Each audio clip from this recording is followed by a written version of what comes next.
A esta hora temas económicos en nuestra pantalla. ¿Cómo le va? Bienvenido, ¿cómo está? Vamos a empezar hablando hoy de una crisis cafetera mundial que tiene gran afectación hacia una nación latinoamericana como lo es Colombia, y también vamos a ver África en esta situación. La Comisión Europea regaña al gobierno italiano diciéndole que debería hacer más por su economía. Y además este es el expediente de hoy, grandes tecnológicas. ¿Por qué hablamos de capitalización? Ya le vamos a contar.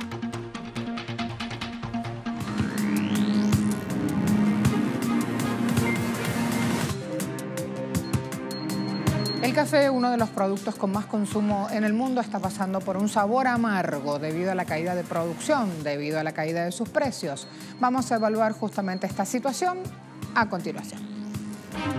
La caída de los precios del café tiene a más de 30 países productores, en su mayoría de Latinoamérica y África, en jaque por el cierre de las industrias dedicadas a la producción del rubro. El Foro Mundial de Productores de Café en Nairobi elevó una alarma por esta situación, ya que a fines de marzo el precio internacional llegó a menos de $1 por libra, mientras la Organización de las Naciones Unidas para la Alimentación y Agricultura, FAO, estimó que el valor del café está un 45% por debajo de su nivel del año 2011. Los países productores aseguran que la mayoría de los 25 millones de familias caficultoras no logran cubrir sus gastos por el desplome del precio. La FAO informó que el principal problema asociado a la caída de los precios es el exceso de oferta. Brasil, que es el mayor productor de café, recogió en 2018 una cosecha de 61,7 millones de sacos de 60 kilos, con un aumento de 37%. Asimismo, la iniciativa Café for Change señala que la Unión Europea ha jugado un papel clave en la caída de precios porque compra el 41% de todo el café exportado, pero hoy paga 70% menos de su valor en contraste con el año 1983. Productores de 35 países de África y Latinoamérica, que dependen de las exportaciones de café, piden que la industria cafetera incremente sus precios de compra para evitar una crisis humanitaria. Cifras oficiales emitidas por el propio gobierno de Colombia dan cuenta que allí hay un sector importante de la población del país que no goza de un derecho a una vivienda digna. ¿Qué quiere decir esto? Que no llegan al techo propio, al techo justamente que se merecen luego de toda una vida trabajando. El viceministro de Vivienda, Víctor Saavedra, aseguró que las viviendas en condiciones precarias afecta a 4,3 millones de colombianos. La problemática está representada en hogares con pisos de tierra, sin servicios, infraestructura informal, con hacinamiento, cocinas sin conexiones y riesgos para la salud de sus habitantes. En Colombia, el 25% de los hogares vive en zonas ilegales y en el caso de su ciudad capital, Bogotá, el 21% del área urbana se ha generado informalmente.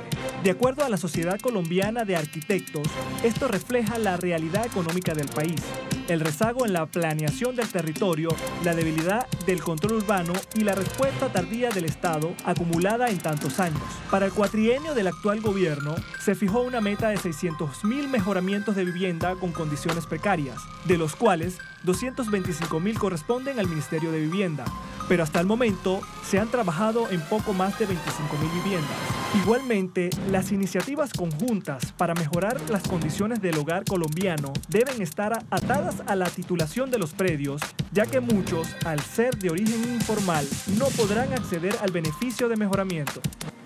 Yendo a Centroamérica ahora, veremos cómo el gobierno de Honduras está listando un programa económico para presentarlo ante el Fondo Monetario Internacional. Un plan que será mostrado entre el 12 y el 14 de abril próximo en Washington, Estados Unidos. Un plan que contempla un rescate financiero del sistema eléctrico. El gobierno hondureño asegura que la recuperación económica de la Empresa Nacional de Energía Eléctrica está sustentado en un acuerdo con los generadores de energía en la renovación de contratos, en acuerdos con la banca en el perfilamiento de la deuda y en un nuevo plan de reducción de pérdidas, un tema que seguimos de cerca. Y este es otro. Segunda minera del mundo, Rio Tinto Group anunció que reducirá su producción de hierro.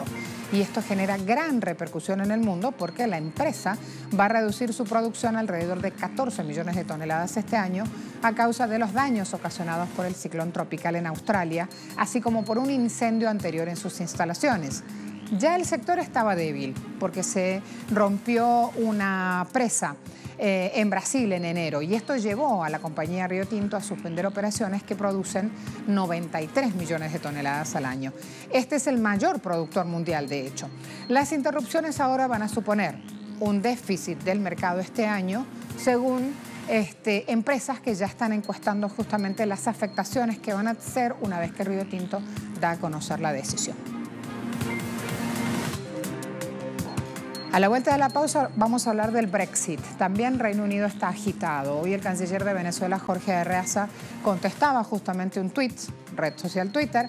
Allí Reino Unido se mostraba preocupado por Venezuela y Arreaza decía, no, tienen mucho para preocuparse ustedes, puertas adentro con este proceso que están pasando. Así las cosas, ya le cuento más.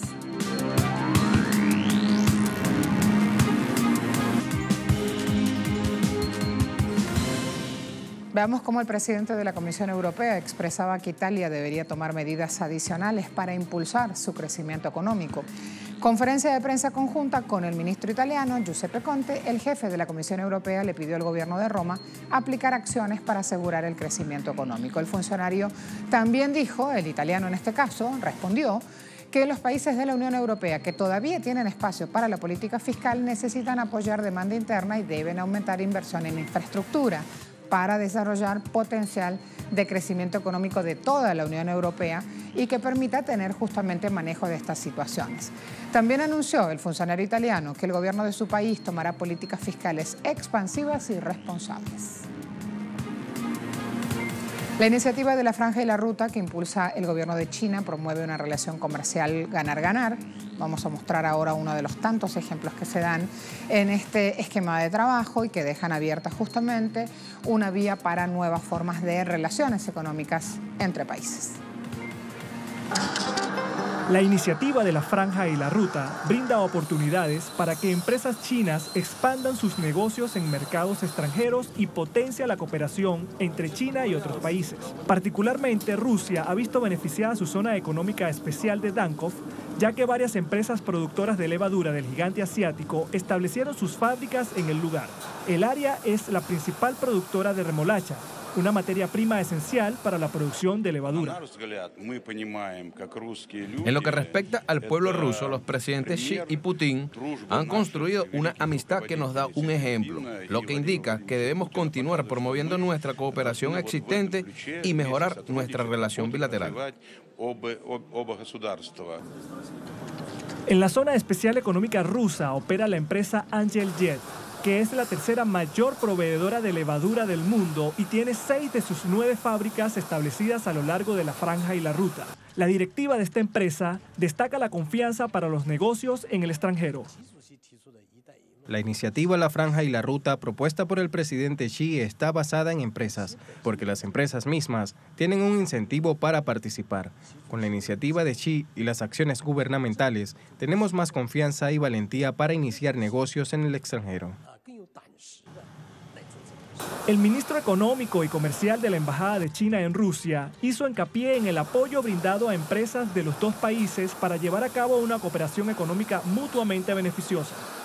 Esperamos atraer a más empresas chinas para ir al extranjero e invertir en Rusia bajo el marco de cooperación de la Franja y la Ruta, para que nuestras empresas puedan contribuir a expandir la inversión y la cooperación entre los dos países.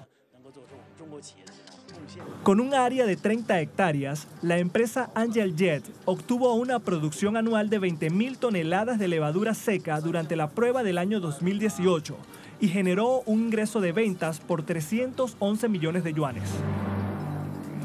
La directiva de un proyecto que se llama Reino Unido en Europa Cambiante está advirtiendo que la Unión Europea presiona a parlamentarios británicos para que elijan un acuerdo Brexit y que tiene que ser ya, sin prerrogativa. El investigador de este proyecto indicó que la Unión Europea quiere que los legisladores británicos sepan que el 12 de abril será una fecha límite difícil y pronostica que Reino Unido recibirá una extensión mínima de 6 meses para el artículo 50 de Bruselas. Mientras tanto, el negociador jefe de la Unión, Michel Barnier, advirtió que la salida desordenada de la Unión Europea es cada vez más probable a menos que Reino Unido cambie su decisión drásticamente hacia un Brexit sin acuerdo.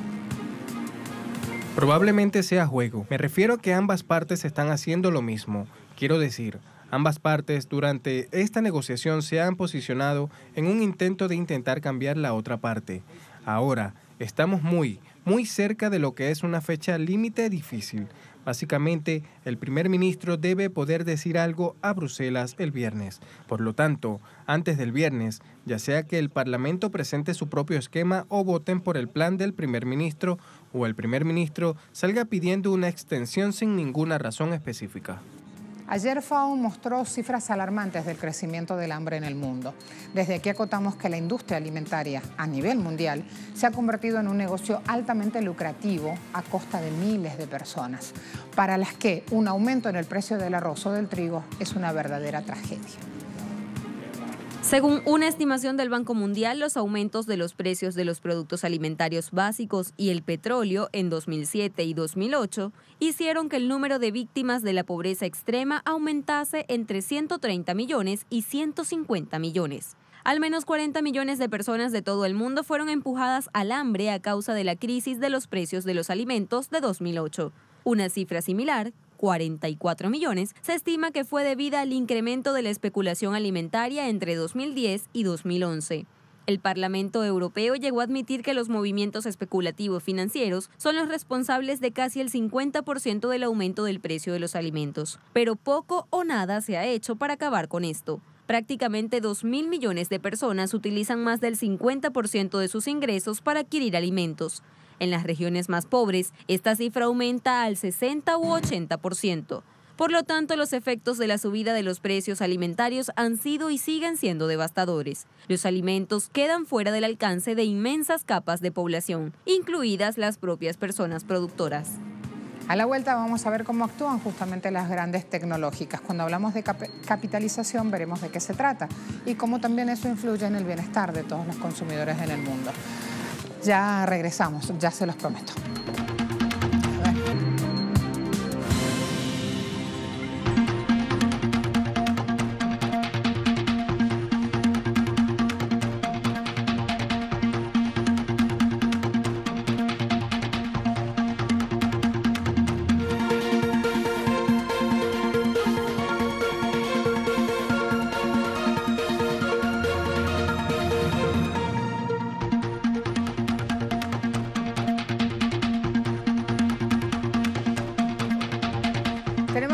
Que aunque cada país tiene su sistema de gobierno y estados y formas de administración, en muchos no son precisamente los elegidos por el voto popular, los que verdaderamente mandan en muchos de esos países. Nuestro expediente de hoy va a mostrar cuando las empresas mandan, cuando las empresas son más poderosas inclusive que los estados, más poderosas inclusive que los ciudadanos emitiendo su voto. Hoy vivimos en un mundo controlado por las corporaciones. Aunque suene exagerado, la concentración de poder por parte de los gigantes empresariales les permite disfrutar de excepcionales privilegios gracias a su valor bursátil e ingresos que llegan a superar el PIB de decenas de países. En el campo tecnológico hay buenos ejemplos, especialmente de transnacionales estadounidenses, las más valoradas en bolsa en el mundo. La CEPAL registró que la capitalización de Apple, que de ser un país tendría un tamaño similar al de la economía turca, holandesa o suiza, se ubicó en febrero en 910.000 millones de dólares, mientras que la de Google, Alphabet, se montó en los 800.000 millones, la de Amazon en 702.000 millones. Microsoft alcanzó los 699.000 millones.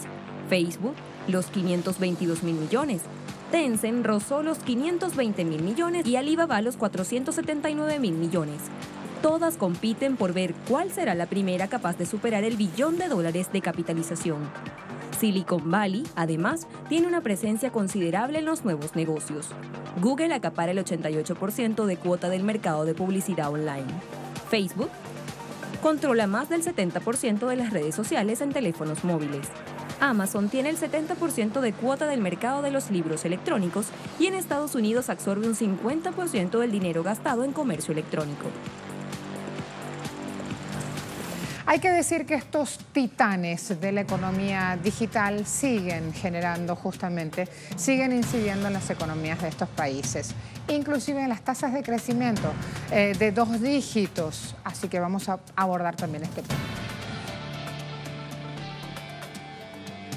¿Por qué? ¿Por qué inciden así? Porque tienen un liderazgo en negocios como por ejemplo la publicidad online, el comercio electrónico, los dispositivos móviles, la informática en la nube y los servicios digitales. Hasta la fecha estas compañías parecen inmunes a la competencia y a la preocupación creciente por parte de los reguladores y legisladores acerca de su posición de dominio y algunas de sus prácticas de negocio en ámbitos como privacidad.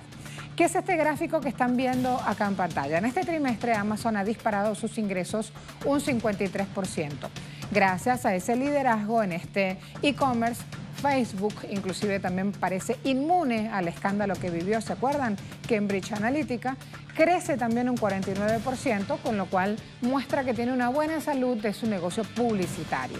Esa misma actividad impulsa un 26% los resultados de Alphabet, la matriz de Google. Y parece que ya se explotaba también con éxito por Twitter, que aumentó su facturación un 21%.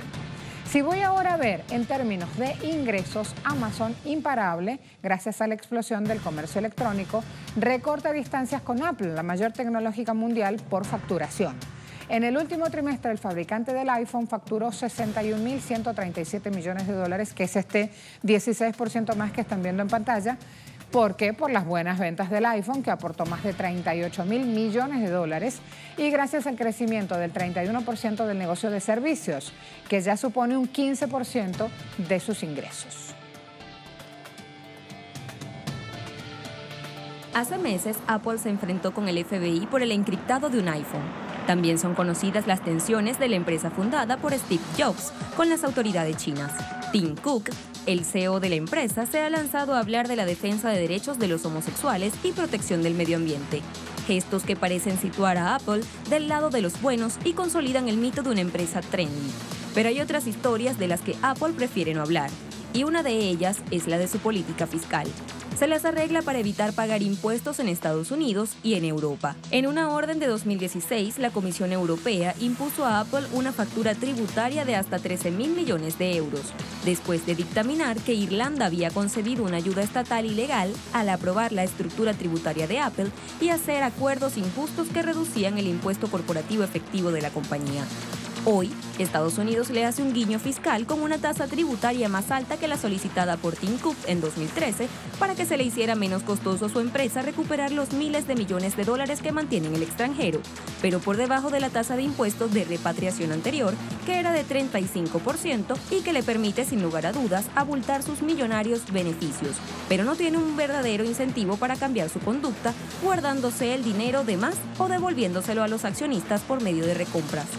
Apple tiene la reserva en efectivo más alta fuera de Estados Unidos, entre las empresas del país norteamericano, con alrededor de 252.000 millones de dólares. La tasa impositiva indica que Apple probablemente repatriará la mayoría de su efectivo en el extranjero, dejando solo una pequeña porción para inversiones internacionales como tiendas minoristas.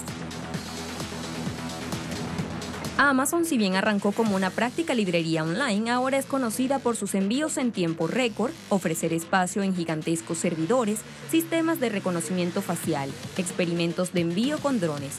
No es solo una de las empresas que más ha crecido en los últimos años, también es de las que más se han diversificado. Además, produce películas y series, ha comprado una cadena de supermercados y acaba de lanzar su propia línea de ropa. En el segundo trimestre de 2018, Amazon declaró casi 53.000 millones de dólares de ingresos, una cifra astronómica. Si se le compara con otras empresas 2.0, los márgenes son bajos respecto de la facturación, lo que no le impide ser una niña mimada de los inversores por las perspectivas a futuro.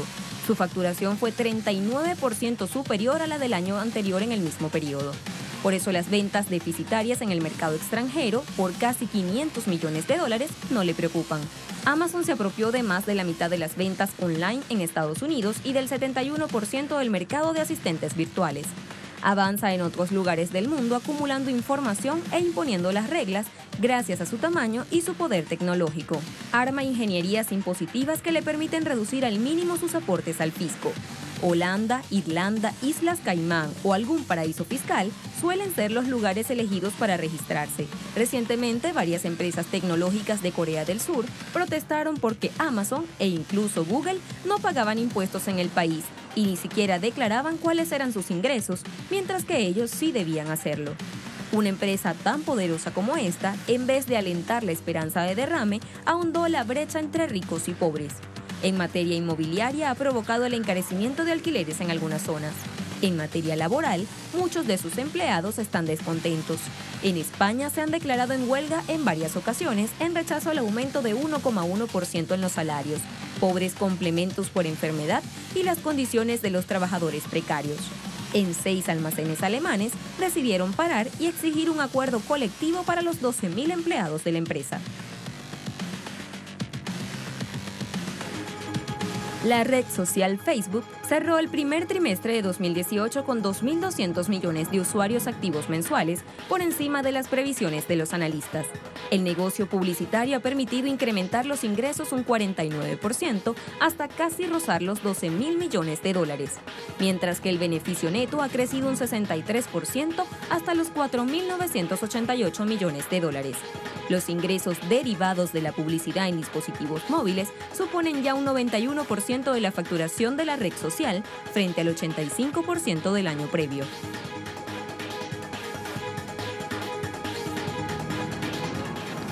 Y Microsoft sigue sacando rédito a la apuesta por la provisión de servicios informáticos en la nube. La tecnológica estadounidense aumentó en el primer trimestre su facturación un 16% hasta 26.820 millones de dólares, mientras que el beneficio neto creció un 35% hasta los 7.420 millones de dólares. La plataforma de servicios en la nube aumentó el volumen de negocios un 93% interanual.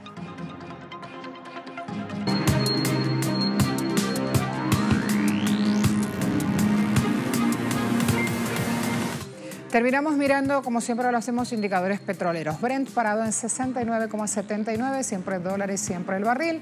Voy a la pizarra para utilizar de inmediato $63 el WTI. Y veamos también a OPEP con esta canasta de valores que también cotiza en dólares y en barril, 68,83. A todos muchas gracias. Hasta mañana.